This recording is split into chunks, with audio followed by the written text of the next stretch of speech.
إن الحمد لله نحمده ونستعينه ونستغفره ونعوذ بالله من شرور أنفسنا ومن سيئات أعمالنا من يهده الله فلا مضل له ومن يضلل فلا هادي له وأشهد أن لا إله إلا الله وحده لا شريك له وأشهد أن محمدا عبده ورسوله يا أيها الذين آمنوا اتقوا الله حق تقاته ولا تموتن إلا وأنتم مسلمون يا أيها الناس اتقوا ربكم الذي خلقكم من نفس واحدة وخلق منها زوجها وبث منهما رجالا كثيرا ونساء واتقوا الله الذي تساءلون به والأرحام إن الله كان عليكم رقيبا يا أيها الذين آمنوا اتقوا الله وقولوا قولا سديدا يصلح لكم أعمالكم ويغفر لكم ذنوبكم ومن يطع الله ورسوله فقد فاز فوزا عظيما أما بعد. Rendez-vous avec le hadith numéro 22 de ces Arba'in al-Nawawiyya. Il est rapporté par Jabir ibn Abdullah al-Ansari radiyallahu anhuma qui a dit Anna rajulan sa'ala Rasulallah sallallahu alayhi wa ala alihi wa sallam faqala. Un homme a interrogé le messager d'Allah sallallahu alayhi wa ala alihi wa sallam et alors il lui a dit Ara'ayta idha sallaytu al-maktubat wa sumtu Ramadan wa ahlaltu al-halal wa harramtu al-haram wa lam azid ala dhalika shay'an a'adkhulu al-jannah قال نعم يعني قال رسول الله وأجابه بنعم رواه مسلم ومعنى حرمت الحرام يعني يقول الإمام النووي رحمة الله عليه ومعنى حرمت الحرام اجتنبته ومعنى أحللت الحلال فعلته معتقدا حله. Donc cet homme a demandé au messager d'Allah sallallahu alayhi wa sallam, vois-tu si je prie al-maktubat, c'est-à-dire les 5 prières quotidiennes prescrites, et que je jeûne Ramadan, et que je déclare licite le licite, et je déclare illicite l'illicite, et je ne rajoute rien à ceci, est-ce que je rentrerai au paradis? Le messager d'Allah sallallahu alayhi wa sallam lui a répondu avec la plus grande des simplicités, oui, oui, si tu fais ceci, tu rentreras au paradis, même si tu ne rajoutes rien à ceci. Et le hadith est authentique et il est rapporté par Muslim. L'imam al-Nawawi commente lui-même une toute petite partie de ce hadith. Ce n'est pas dans son habitude dans les Arba'in al-Nawawiyya, mais pour le coup il l'a fait pour préciser que Harramtul haram, je déclare illicite l'illicite, ça signifie je m'éloigne du haram. C'est pas juste je reconnais son caractère illicite, c'est également, puisque je reconnais que c'est illicite, je m'en éloigne. Et ahlaltul halal, je déclare licite le licite, c'est pas uniquement je reconnais son caractère licite, mais l'imam al-Nawawi nous dit c'est je le mets en pratique également ce licite. Je le mets en pratique en croyant sa licéité, en ajoutant foi en sa licéité. Le cheikh Abdul Muhsin al-Abbad hafidhahullah nous dit premièrement جاء في بعض طرق الحديث في صحيح مسلم رقم 15 تسمية الرجل السائل النعمان ابن قوقل. Le cheikh nous dit que dans certaines versions du hadith, notamment celle de Muslim le hadith numéro 15, on trouve la mention de cet homme qui a interrogé le messager d'Allah sallallahu alayhi wa sallam, et c'était An-Nu'man ibn Qawqal radiyallahu anhu. Deuxièmement, le cheikh nous dit قول السائل أرأيت معناه أخبرني إذا فعلت هذه الأمور أأدخل الجنة. La toute première parole de cet homme, Ara'aita, vois-tu au messager d'Allah sallallahu alayhi wa sallam, si je fais ceci et cela. Le cheikh nous dit vois-tu, c'est-à-dire en réalité informe-moi. Vois-tu au messager d'Allah, ça signifie informe-moi au messager d'Allah sallallahu alayhi wa sallam, si je fais ceci et cela, est-ce que je vais rentrer au paradis?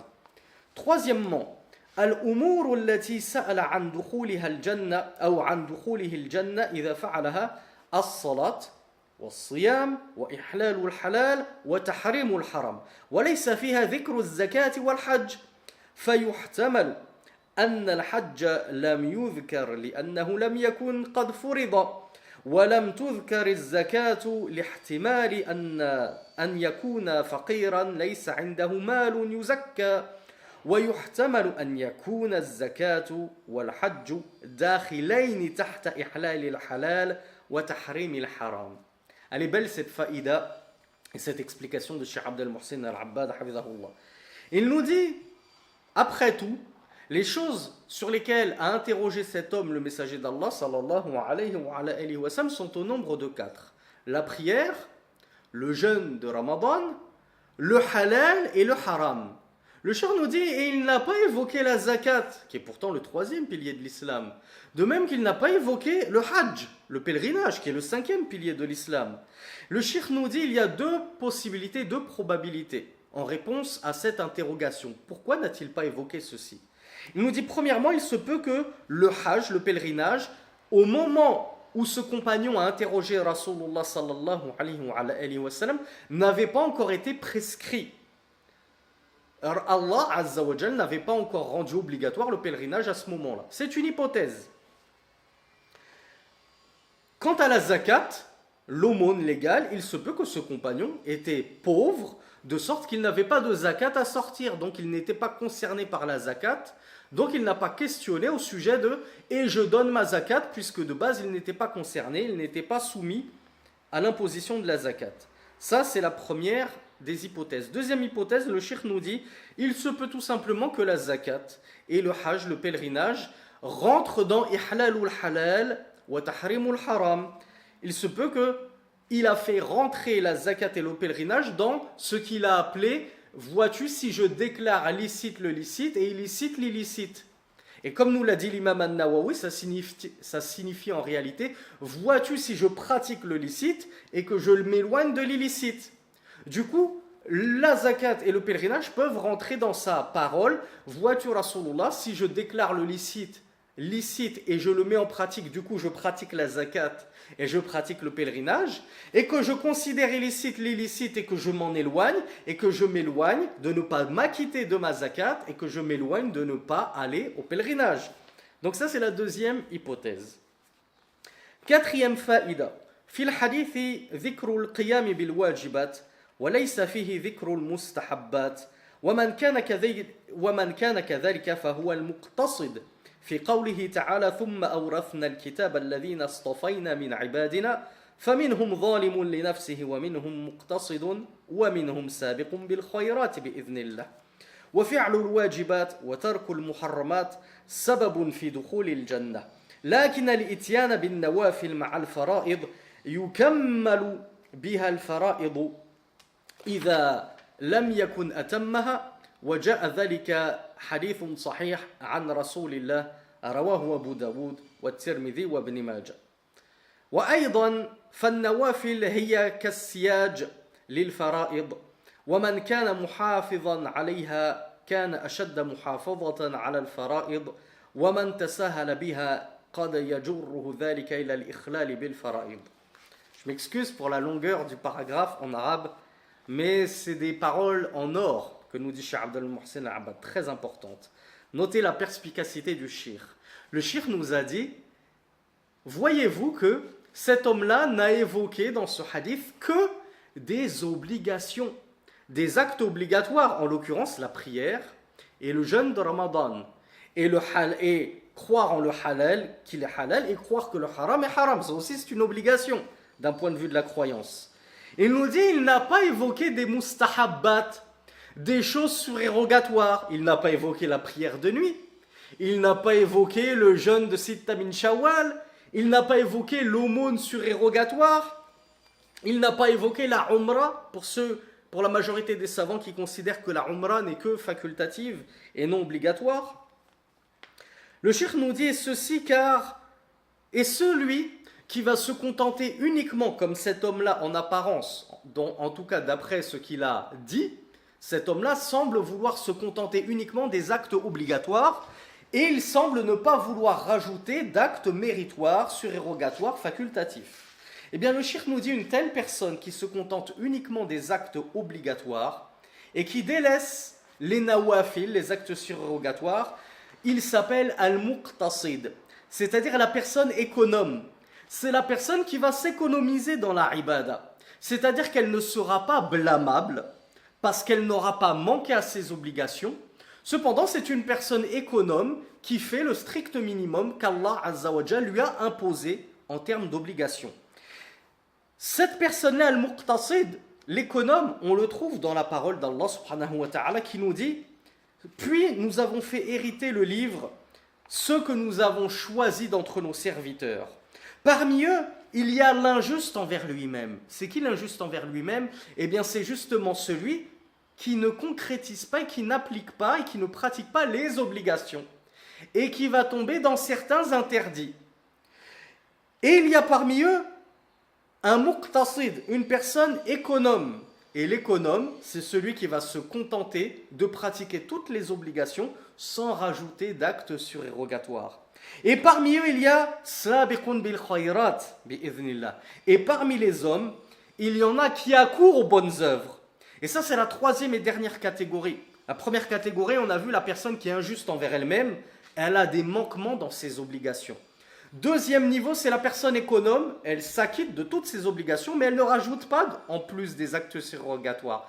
Et le troisième niveau, et le plus haut et le meilleur, c'est ceux qui accourent aux bonnes œuvres. Ils pratiquent toutes les actions obligatoires, ils s'éloignent de tous les interdits. Et en plus de cela, ils vont pratiquer toutes les sunan, toutes les choses mustahabbat, toutes les choses recommandées, et ils vont même s'éloigner de toutes les makruhat, toutes les choses détestables, qui ne sont pas forcément haram, haram, haram, mais à partir du moment où je sais que Allah et son prophète ont considéré ceci comme détestable, alors je m'en éloigne. Ça me suffit à m'en éloigner. Eh bien, ceux-là sont as-sabiqun bil khayrat. Ce sont ceux qui ont précédé tout le monde dans le bien et qui ont accouru aux bonnes œuvres. Et c'est le plus haut niveau de l'islam, bien entendu.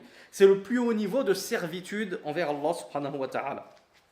Donc le shir nous dit le fait de pratiquer les obligations et de délaisser les interdits. Ceci en lui-même, c'est-à-dire sans rien rajouter en termes de sunan, d'actes méritoires et recommandés, ceci est déjà une cause d'entrée au paradis, nous dit le shir, puisque Rasulullah lui a répondu oui. Si tu te contentes de faire ceci, tu rentreras au paradis. Il nous dit cependant, le fait d'ajouter des nawafil, des actes surérogatoires, avec les actes obligatoires, ceci va compléter tes obligations si tu ne les as pas parfaites. En effet, la prière, par exemple, c'est une obligation. Je vais prier mon dhuhr, mais admettant que dans mon dhuhr, j'ai été déconcentré durant la moitié de ma prière. Eh bien, qu'est-ce qui va se passer? Est-ce que je vais recevoir la pleine récompense de la prière du dhuhr? Non. Comme l'a dit Rasulullah sallallahu alayhi wa sallam dans un hadith, il se peut que tu sortes de ta prière et qu'on ne t'ait écrit de récompense que la moitié, le tiers, le quart, le sixième, jusqu'au 10e, tellement tu auras été absent et tellement ton recueillement aura été absent dans ta prière. Eh bien, on a des obligations que l'on n'effectue pas à la perfection et consciencieusement. Du coup, on ne va pas en retirer la pleine récompense. Eh bien, le cheikh Abdul Mohsen Al-Abbad nous dit que ces nawafil, ces actes surérogatoires vont venir compenser les manquements dans nos obligations et nous les compléter, nous parfaire la récompense qui aurait dû nous parvenir. Eh bien, cette récompense qu'on a manquée, on va pouvoir avoir une session de rattrapage et nous rattraper avec ces nawafil qui vont venir nous rajouter de la récompense pour parfaire nos manquements. Et ces hadiths, on a plusieurs hadiths où le messager d'Allah sallallahu alayhi wa sallam nous a montré que les nawafil, les actes surérogatoires, complétaient les obligations lorsqu'elles ont été soumises à certains manquements. Pour référence, référez-vous au hadith numéro 864 des Sunan d'Abu Daoud, 413 des Sunan d'At-Tirmidhi et 1425 des Sunan d'Ibn Majah. Et également, les nawafil, les actes surérogatoires, elles sont comme, elles embellissent les fara'id, les actes obligatoires. Donc le cheikh nous dit que quiconque va persister et persévérer sur les nawafil, les actes surrogatoires, alors très logiquement, ce sera une personne qui sera la plus acharnée et la plus téméraire à persister sur les actes obligatoires. Est-ce que vous connaissez quelqu'un qui est très à cheval sur les sunan, il ne veut jamais délaisser la sunna du fajr, et vous allez le trouver délaisser l'obligation en délaissant la prière du fajr obligatoire. En général, quelqu'un qui est très assidu sur les sunan, cette personne-là est encore plus assidue sur les actes obligatoires.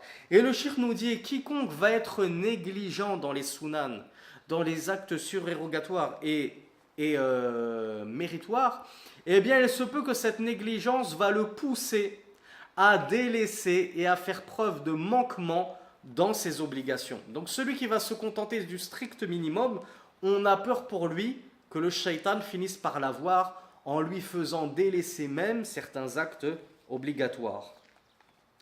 Fin de l'explication de Cheikh Abdul Muhsin al-Abbad.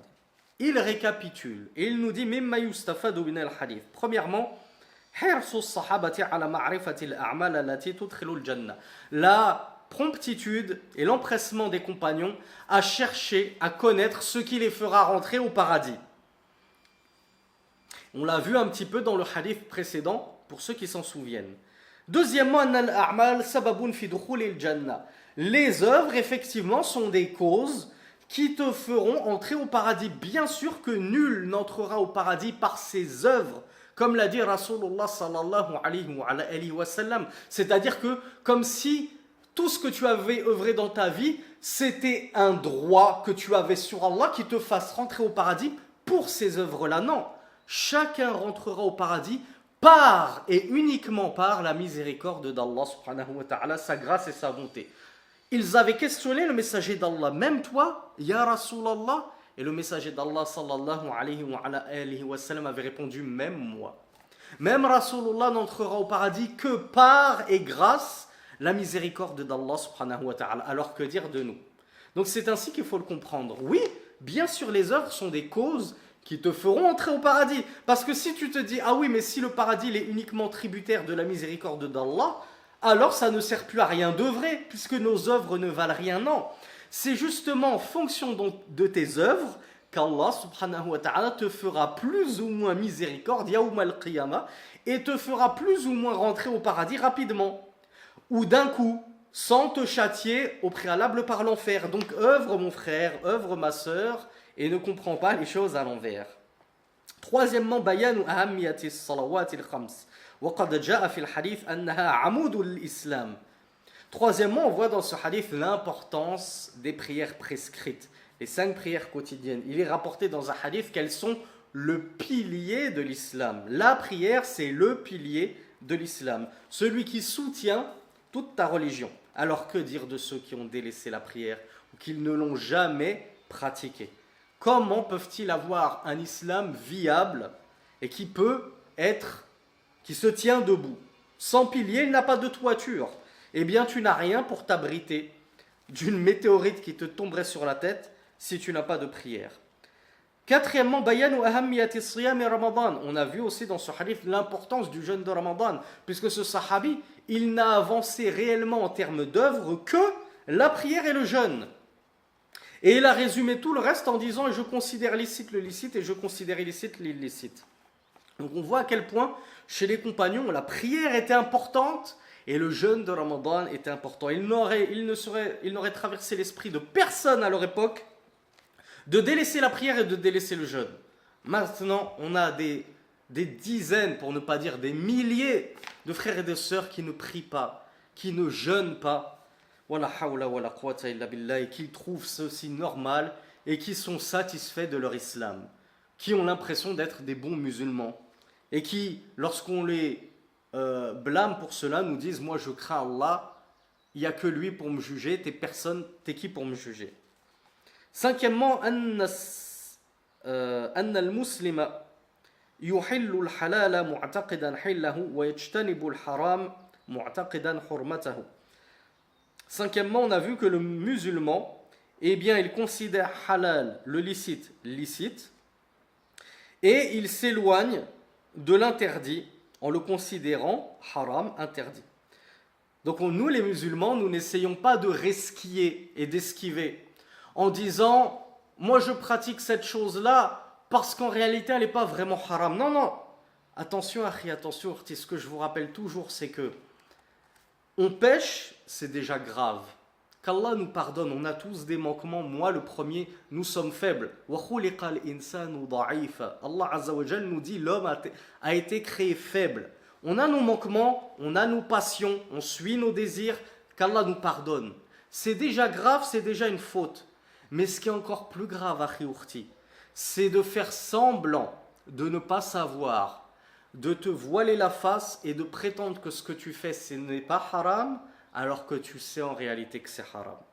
Prétendre que jouer, gratter un petit ticket de, comment ça s'appelle là, les Monopoly, TikTok, j'ai oublié les noms des jeux à gratter, ça fait 20 ans, 30 ans que j'ai plus vu ce genre de choses. Vous savez les tickets à gratter, les jeux de loterie.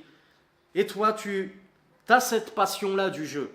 Et quand on te reprend dessus, tu fais semblant de ne pas savoir. Ah bon, c'est haram, t'es sûr? Bon, mais je fais rien de mal, j'ai tué personne. Alors tu sais que c'est haram. Tu n'as pas le droit de déclarer quelque chose haram licite, alors que tu sais que c'est haram. Parce que ça, ce sont les juifs qui ont fait ça. Et notamment leurs rabbins et leurs doctes qui ont déclaré licite ce qu'Allah subhanahu wa ta'ala avait pourtant déclaré illicite, wa hum ya'lamoun, alors qu'ils le savaient. Et pour le prix de cette trahison, Allah subhanahu wa ta'ala les a maudits.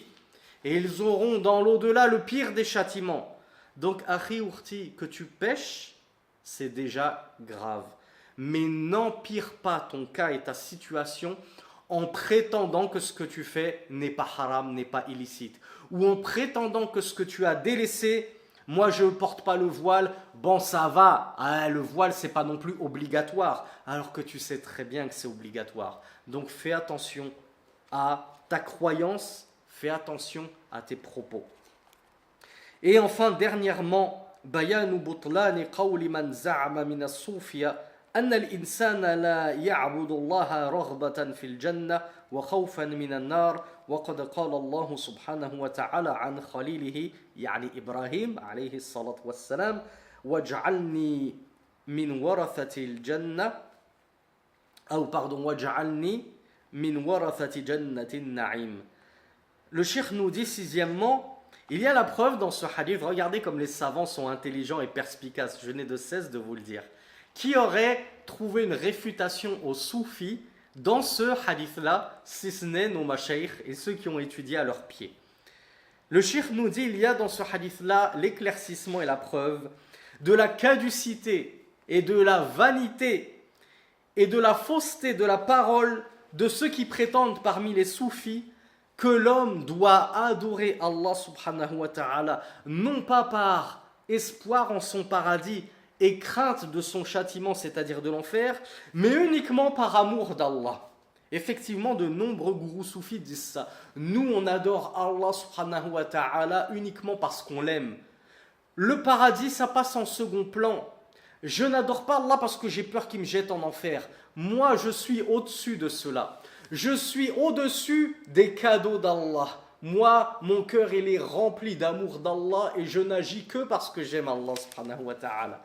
Quelle méconception, quel dévoiement. Comme ils pensent avoir mieux compris le tawhid et la religion que les compagnons du messager d'Allah ridwanullahi alayhim wa sallallahu alayhi wa ala alihi wa sallam, ainsi que les prophètes eux-mêmes. Regardez ce qu'a dit le meilleur des hommes après notre prophète bien-aimé Muhammad sallallahu alayhi wa ala alihi wa sallam, Ibrahim Khalilullah. Votre messager Abraham, le très aimé d'Allah subhanahu wa ta'ala. Il a dit, comme c'est rapporté dans le Coran, waj'alni min warathati jannatin na'im. Et fais que je fasse partie, c'est-à-dire, oh Allah, il s'adresse à Allah, et fais que je fasse partie des habitants du paradis des délices, du jardin des délices. Donc Abraham lui-même adorait Allah parce qu'il convoitait le paradis des délices. Et il a demandé qu'Allah lui donne le paradis. Et il a demandé à Allah de faire de lui un habitant du paradis. Puis nous avons les soufis qui disent, ça c'est un niveau de bassesse de demander le paradis qui ne convient pas à l'élite, qui ne convient pas aux awliya Allah, les rapprochés d'Allah. Nous, les rapprochés d'Allah, on ne se rabaisse pas à demander le paradis. Ce n'est pas le paradis qui nous intéresse, c'est uniquement le visage d'Allah. et la proximité d'Allah subhanahu wa ta'ala. Abraham lui-même a demandé le paradis. Donc le Cheikh Abdul Mohsen Al-Abbad nous dit qu'il y a dans ce hadith une réfutation de ceux qui prétendent adorer Allah uniquement par amour d'Allah et non pas pour gagner le paradis et échapper à l'enfer. Et c'est ce qu'avait demandé ce compagnon du messager d'Allah. Est-ce que si je fais ceci et cela, il n'a pas dit est-ce que j'aurai l'amour d'Allah et je rencontrerai Allah? Non. Il a dit est-ce que si je fais ceci et cela, est-ce que je rentrerai au paradis? Puisque ceux qui rentreront au paradis verront Allah subhanahu wa ta'ala. Hada wallahu a'lam. Wa sallallahu ala nabiyyina Muhammad subhanaka Allahumma wa bihamdika ashhadu an la ilaha illa ant. Astaghfiruka wa atubu ilayk. Wa akhiru da'wana anil hamdulillahi rabbil alamin.